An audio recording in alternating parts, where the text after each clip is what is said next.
Last year, I bought a Jeep Gladiator. For those of you who don't know what that is, it's a Jeep truck. There's a community that automatically comes along with owning a Jeep, whether it be a Gladiator or a Wrangler, no matter the age, color, or condition. Each time we see a Jeep coming our way, we do the Jeep wave to say hey. For someone like me, who's an extreme extrovert, this is a ton of fun.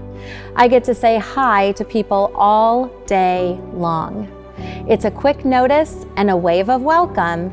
Even more fun is playing the game Duck, Duck, Jeep.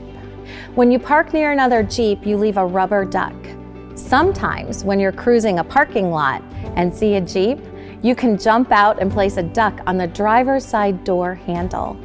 Many have a tag attached, so you can leave messages and show where your ducks have been on social media. I've collected ducks from people traveling from all over the US. Strangers, but with something in common, the Jeep. These are not deep, meaningful encounters usually, but quick, simple exchanges. They bring a smile to your face and even a little spring in your step because you were noticed. And hopefully you shared a little joy with someone else since you saw them too. In our churches, we can experience some of the same types of exchanges.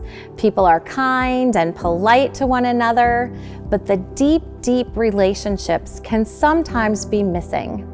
Those relationships where we really see someone and their giftedness and we love them. That club kind of feeling where it's easy to be among people who are just like us.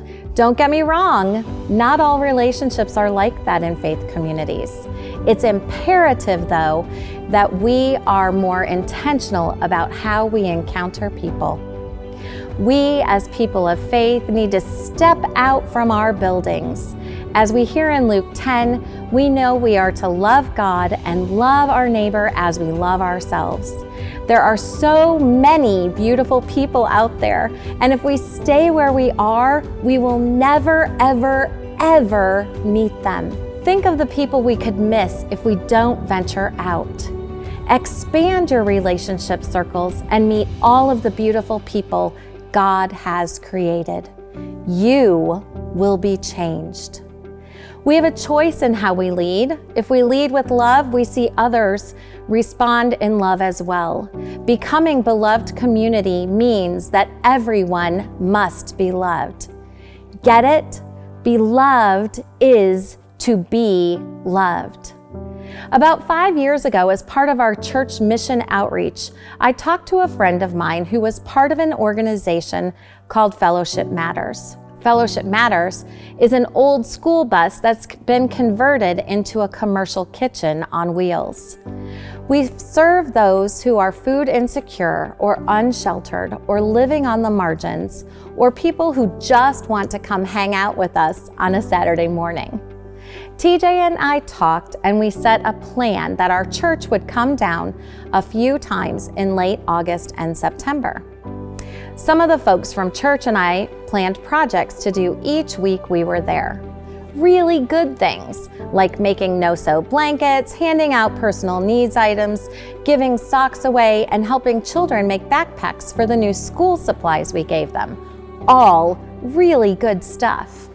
I met lots of people, which is my gig, got to say hi, and then went back to my life the other 6 days of the week, keeping it surface level. Boy, was I wrong. The name says it all. Fellowship Matters. One of the people that I was serving is Eva. Eva and I would say hello to one another and ask how each other were doing. The niceties were always exchanged. I would give Eva whatever we had that day, and then she would move on. Fast forward about a year, and Eva asked if she could start helping and serving her neighbors. We said, sure, come help us help others. Come help us love others. That went on for another year or so. As we were serving, we got to know each other better. I heard stories about Eva's family, and she heard stories about mine. I began to really see Eva. I saw all of the giftedness that she was given.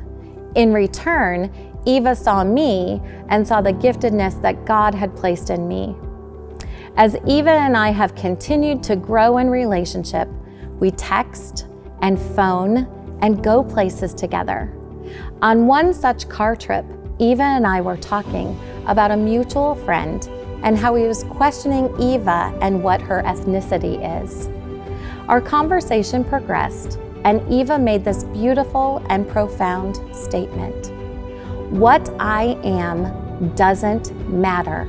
I'm a human being, she said. I wish people would just treat each other like human beings. All these labels just don't matter. Eva simplified everything for me in that statement. Loving each other is all that matters, because in loving, we really see who each person is. Here are some things I didn't tell you about Eva. Eva was raised in an orphanage. She's the child of a Native American father and a white mother. She never felt like she fit into either culture, really. She has 3 sons, a couple of which have been in trouble with the law, but have turned themselves around. She lives in low-income housing. Let me tell you, her background couldn't be more different than mine. All of this information is important because our paths never would have crossed if we hadn't been intentional about stepping out of our usual circles and learning to see each other the way God sees us. Because we know that we are loved, we also know that God loves others the same way. This is beloved community. This beloved community that Eva and I are part of also includes some of the most amazing people, men and women, and yes, children, who all come together and care for one another each week on a street corner every Saturday of the year. This community picnic has changed and morphed over the years, but the constant is the community we are, and names really matter. When we are called by name, we know that we are seen, and in being seen, we are loved. There are hundreds of people in this beloved community. Here are just a few. There's Rob, who founded Fellowship Matters after having a horrible motorcycle accident and wanted to give back to the community. There's Jerry, my friend, who was diagnosed with adult onset diabetes, and we all helped and supported him to change his diet so he could get off of medication. There's Reggie, a drug addict who brings his nephew Michael to share in fellowship and love and get encouraging words of love. Dan and Jackie, part of Fellowship Matters, who work tirelessly behind the scenes to see that all are fed. Samuel, who just loves to be around people and wants to be heard. Tracy, who brings Rayvon and Francine, her two children, to visit and be loved on.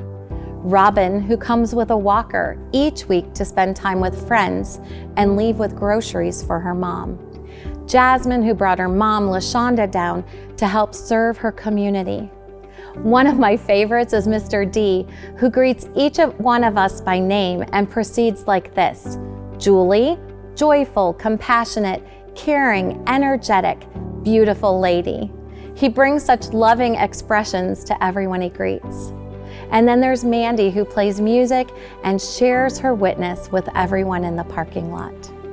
I feel like sometimes we head out to do our good work and we're so focused on our end result, helping others know who Jesus is, that we forget we are becoming beloved community as well. When we are in a beloved community, we each leave a little piece of ourselves with the others, and we are all transformed. We are all better together. Don't we all need to be in a community where everyone must be loved? These words from Mari Evans say it all about becoming beloved community. I will bring you a whole person, and you will bring me a whole person, and we will have us twice as much of love and everything. I be bringing a whole heart. And while it do have nicks and dents and scars, that only make me lay it down more careful like. And you be bringing a whole heart, a little chipped and rusty, and sometimes skip a beat, but still in all, you be bringing polish too. And look like you intend to make it shine. And we be bringing each of us the music of ourselves to wrap the other in forgiving clarities. Soft as a choir's last lingering note, our personal blend, I will be bringing you someone whole, and you will be bringing me someone whole, and we will be twice as strong, and we be twice as true, and we will have us twice as much of love and everything.